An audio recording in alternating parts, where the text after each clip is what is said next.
Isang magpagpalang Miyerkules sa inyong lahat, ika-26 ng Mayo, 2021. At welcome po sa edisyon na ito ng The Stock Market Today.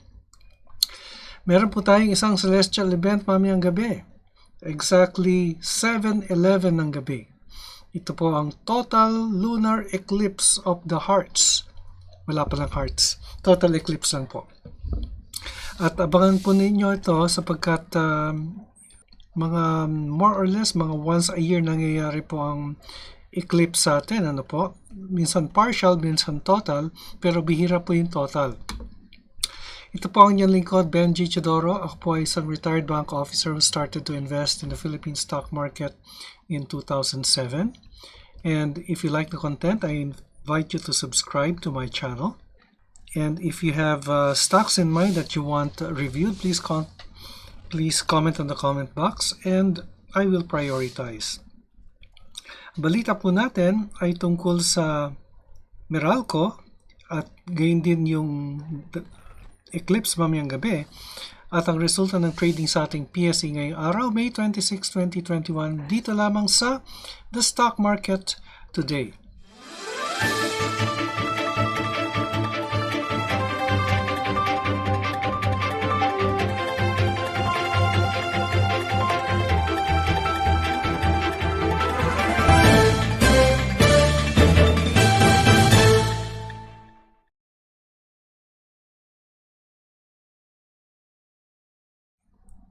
Meron po tayong article dito, How to Watch the Upcoming Superflower Blood Moon Eclipse.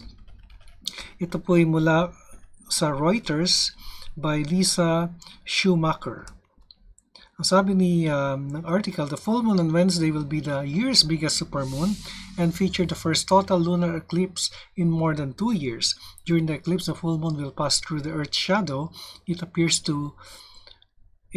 red, known as the blood moon, as light scattered to the Earth's atmosphere, much like during a sunset.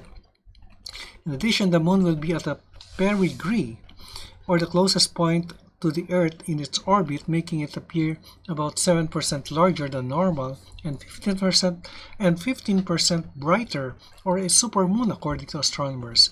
May's full moon is known as the flower moon since it occurs when spring flowers are in bloom. The result, when taken together, is a superflower blood moon. Yun pala yun. The eclipse will happen in the early morning hours on Wednesday in western North America, with people in Alaska and Hawaii getting the best views. It can also be seen in southern Chile and Argentina. Sky gazers in all of Australia, New Zealand, and parts of Southeast Asia, kasama po ang Philippines dyan, can see the eclipse Wednesday evening. Mamayang gabi po ito. For stargazers in parts of the world where an event is not visible or obscured by clouds, some observations will webcast the eclipse. Okay, so sana po hindi po makulimlim mamaya at mapanood po natin ang supermoon. Panoorin po natin yung animation na ito kasi ito po yung mangyayari supposedly mamayang gabi on ayan, papasok na po sa shadow yung moon. Ito yung penumbra. Tapos the moon will pass through the shadow of the earth. Ang time po ito is 2:30 a.m. Pero ano po ito? Pacific time po ito. Sa 3:20, nag-partial eclipse na po siya. Pero pagdating ng 4:11, it's total eclipse. Actually, 7:11 po sa atin ng gabi. Hanggang 4:26, saka po lalabas po sa shadow ng Earth ang Moon. Or 7:26 po sa atin ng gabi. At 8:16, partial eclipse sa uli ang Moon bago lumabas siya from the penumbra. And the eclipse ends at about 9 o'clock. Yan po yung lunar eclipse mamayang gabi as animated by NASA. So tignan po natin if we still have anything here. Ito naman yung animation nung ito naman ay galing sa timeanddate.com, and this is this is the view from Manila, no? Ang sabi dito is there will be moonrise at 17:44. No, at 18:14 or 6:14 in the evening. Ito po yung moonrise natin, Wednesday evening. Pagdating ng 7:11 p.m. the eclipse begins. Maximum eclipse is at 7:18. At 7:25 the total eclipse end and the partial eclipse begins. Tignan natin ang animation dito. Ito naman is yung moon ang stationary. It appears stationary. Yan po. So the moon goes through the shadow of the earth, and then the full eclipse starts. That would be about 7:11, and then it goes out of the moon's shadow. Pero mas gusto ko po yung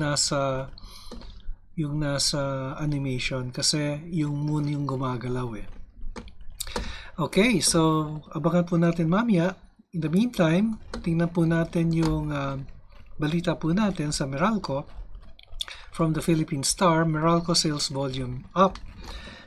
Manila Electric Company managed to grow its sales volume by 3% in the first 4 months of the year, showing signs of recovery despite the continuing pandemic.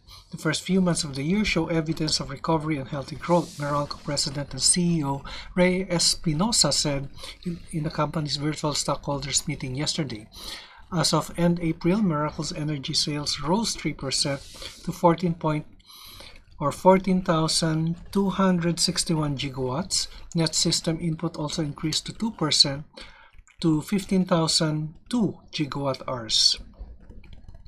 Likewise, we continue to energize more customers as shown by year-to-date customers count growth rate of 4%. Meralco's customer count reached 7.23 million at the end of April. Pero titingnan po natin mamaya yung sa Meralco dahil ang Meralco po ay tingnan po natin ngayon. Ang Meralco po ay mababa po eh. 274.80 lang po siya. But this is probably because of regulatory concerns, regulatory risks ng Meralco. Pero ang tunay na presyo niya based on BTO Nomura is 370. So malaki po yung upside ni Meralco. Yan po ang ating news. At tignan naman po natin ang nangyari sa Philippine Stock Exchange Index.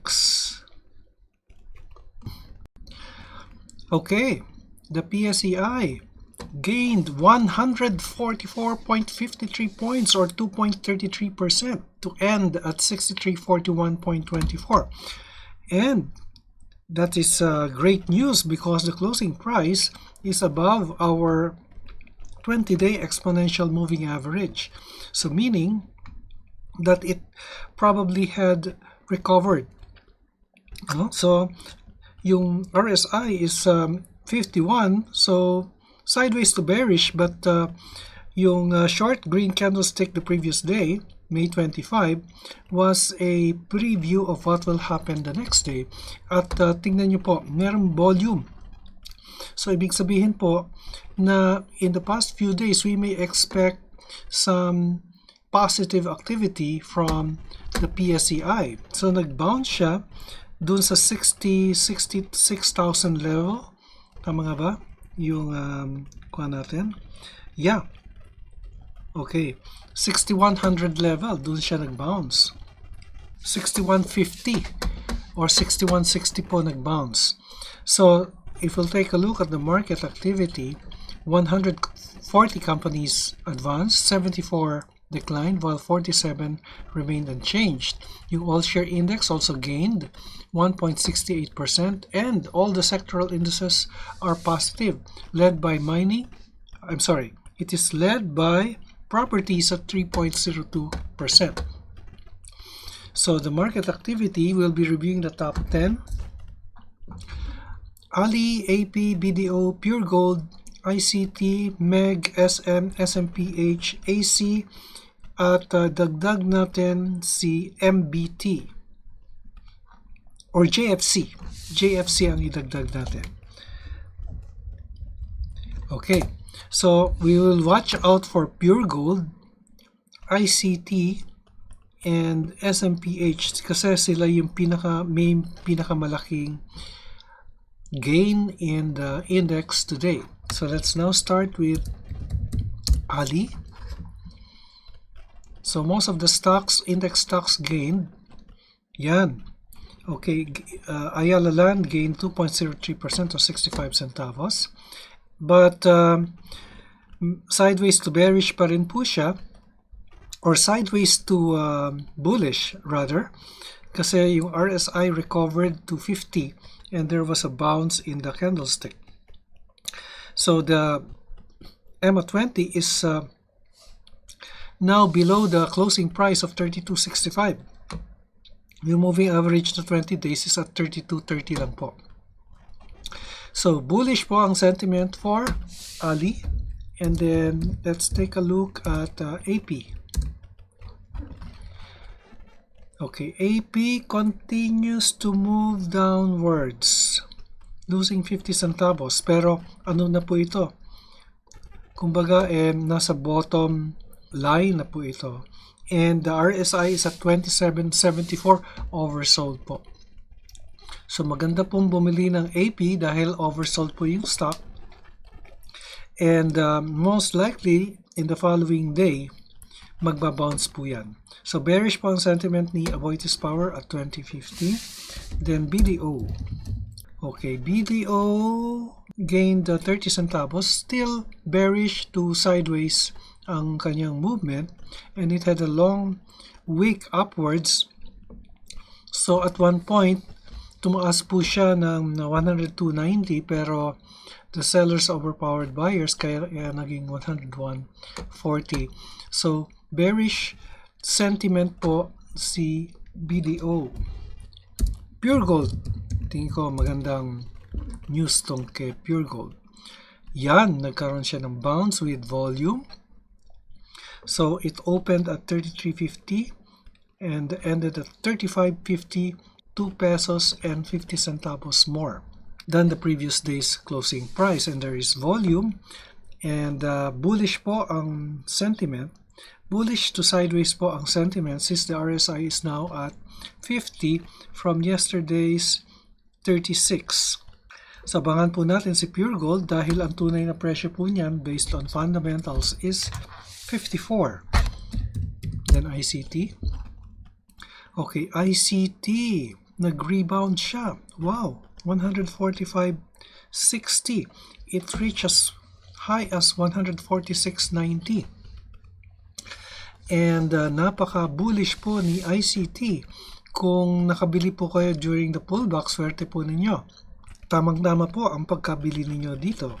Pero better yet, kung nakabili po kayo dito sa lower candlesticks, ano po? Kasi nasa 71 na po si RSI on overbought. But knowing ICT, talagang napaka-bullish po ng stock na ito. Dahil it has been moving up since January of this year. Merong konting dip lang dito, sideways dip, but it has been steadily moving up since international trade is now opening. After ICT, MEG. Okay, MEG gained 16 centavos. Bearish ang sentiment niya since our moving averages are above the candlestick.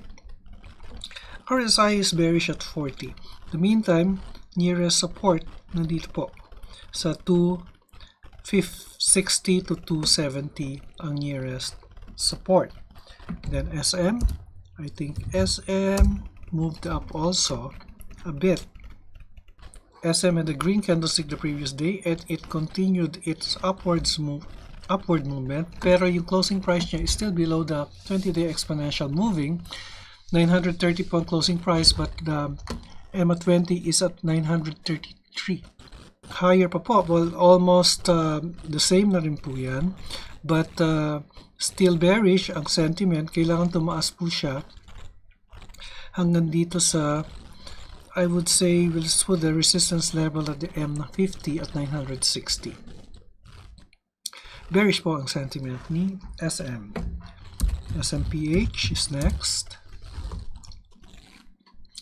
Okay, SMPH has had a bounce, gaining 1 peso 35 centavos or 4.15% to end at 33.90. Pero if you will trade the range, pwede po kayo mag-trade ang range dito. Nasa, lagay natin sa 36 po or mga 35. 780 to 35.90 po ang nearest resistance ni SMPH. With support, dito lang po siya nag-bounce at 32.40 to 32.50. So after SMPH, Ayala Corporation. Okay, Ayala Corporation continues to move upwards. At kung titignan po natin kung yung kanyang bounce from here up to this area, 3 bars lang po yan, pero it gained 6.07%. No? At yan po si Ayala Corporation. It is now nearing the resistance level of, nasa EMA 100 po, yung kanyang resistance level right now. Pero lagay po natin sa 769.70 to 769.80 yung kanyang resistance level. And the sentiment for Ayala Corporation is bullish. The RSI confirms it since it is at 53.29. Then finally, we have JFC. Ito yung merong West End store opening. Okay, JFC continues to move higher as our 3 main indicators are below the prices. Nasa 182 na po siya. And it ended at 182. Okay, the resistance level is here at 186.70